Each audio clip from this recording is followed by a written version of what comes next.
There's a little something for everybody at Southern University's homecoming, whether it's tailgating par excellence, whether it's a festive celebration, and it's even made better when the Jaguars come through with a victory on homecoming Saturday. Along with Ron Mitchell, I'm Mark Gray. We've just got finished chronicling the 100th homecoming celebration here at Southern University that was marked by a 51-36 thrashing of Arkansas Pine Bluff in a game that really wasn't that close. Well, it started out, we had a ball game. You know, there were some big plays by Southern, you know, the big touchdown play, then all of a sudden another score. Then we had a 14-14 ball game, and all the fans, before they even piled into the stadium, they were on their feet.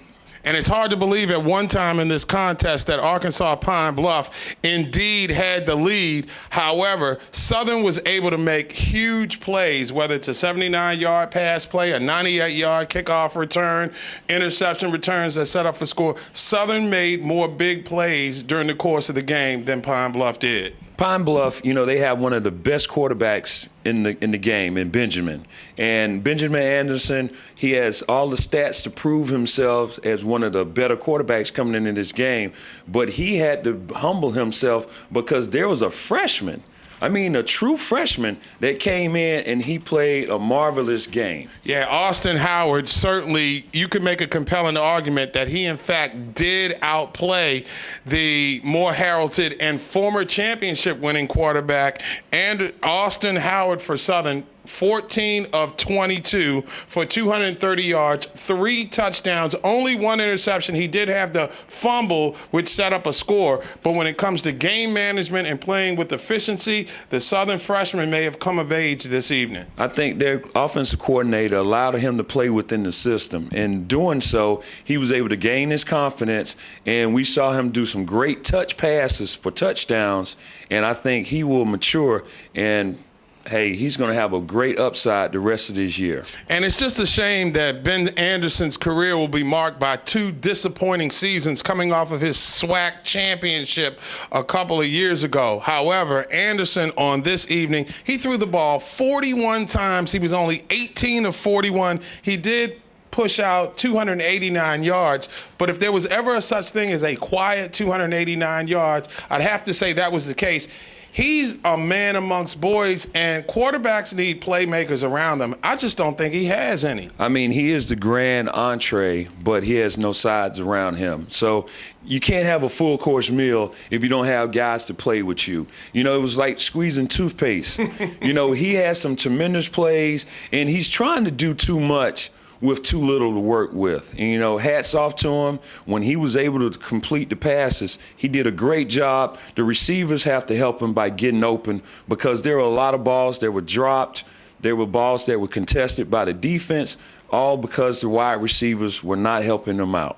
And it's just a shame that Arkansas Pine Bluff continues to struggle, but you've got a Southern team right now who rebounds from the disappointment against Alcorn. Alcorn may be the best team in the conference right now as you talk about SWAC football. When you look at the way John Gibbs is playing, that defense down there in Mississippi is really getting it done. So you put everything into the mix. I'd have to say right now, Alcorn probably is the team to beat. Grambling is the biggest surprise. However, Southern is still the champs, and until you take that discount double check from around their waist, it's still their title. Hey, they're coming in, they're the defending champions. So when you look at Jackson State, as these weeks progress, somebody's going to rise to the top, and the cream is always there. Then we're going to see who takes a step back.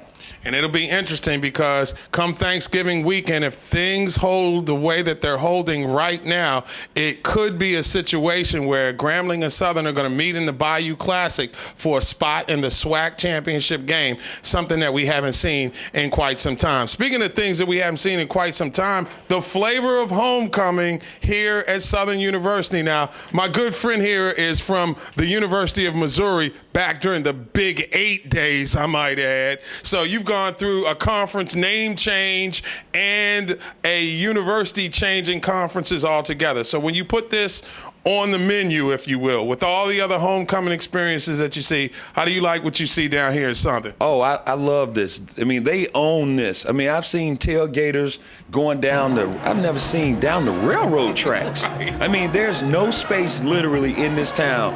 Driving down the street, people have tents up in the yards. The cars are parked everywhere. There was probably all the way to halftime, cars and people still packing into the stadium. I've heard about Southern and this rich tradition, but today I was able to witness it. We ran into some people. They opened up the tailgate. We were able to get our little grub on, eat a little bit, meet some people, and everybody's psyched for this game. And I mean, this is a tremendous environment. This is certainly for the African-American community here in Baton Rouge, the biggest weekend annually. And quite frankly, when you come to a Southern University homecoming, it's less about the parties. It's more about the game and the experiences here on campus. And what a great experience it was. The food was great. The hospitality is unmatched. And certainly it was a game for the ages as Southern rolls to a victory over Arkansas Pine Bluff. You might want to do this again, right? Oh, I definitely. This will be on my map. Hey, being a fan of just college football and you hear about the homecoming traditions, this is one that I put up. This is like creme de la creme. You know, I've witnessed FAMU, Bethune-Cookman, quite a few other schools, but definitely this marks as one of being the best. I was astounded just coming into the stadium. I almost wanted to get a backpack and just start playing again. Well, there were nearly 50,000 people in the stands. There were another 50 to 75,000 outside, and most of them are happy right now as Southern a 51-36 victor over Arkansas Pine Bluff, and they find themselves squarely in the mix in the SWAC West. From Baton Rouge, Louisiana, on the road to the SWAC Championship, along with Ron Mitchell, I'm Mark Gray. Thanks for hanging out with us. Don't forget, we've got another doubleheader next week as we continue with the Legacy Series here on HSRN.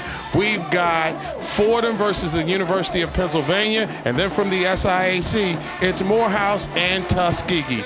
So that's going to do it from here in Baton Rouge, where, well, I would venture to say right now that there's certain spirited beverages that are flowing, and I would encourage everybody who's taking part in them to drink responsibly.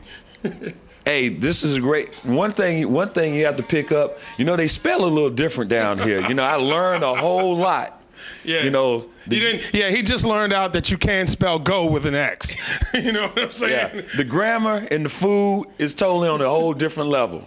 That's the story here from beautiful Baton Rouge, Louisiana. Once again, Southern a victor on homecoming, and congratulations to Southern University for their 100th homecoming celebration in a place where homecoming is as much about the game as anything else. We'll see you on down the road here on HSRN and HSRN.com.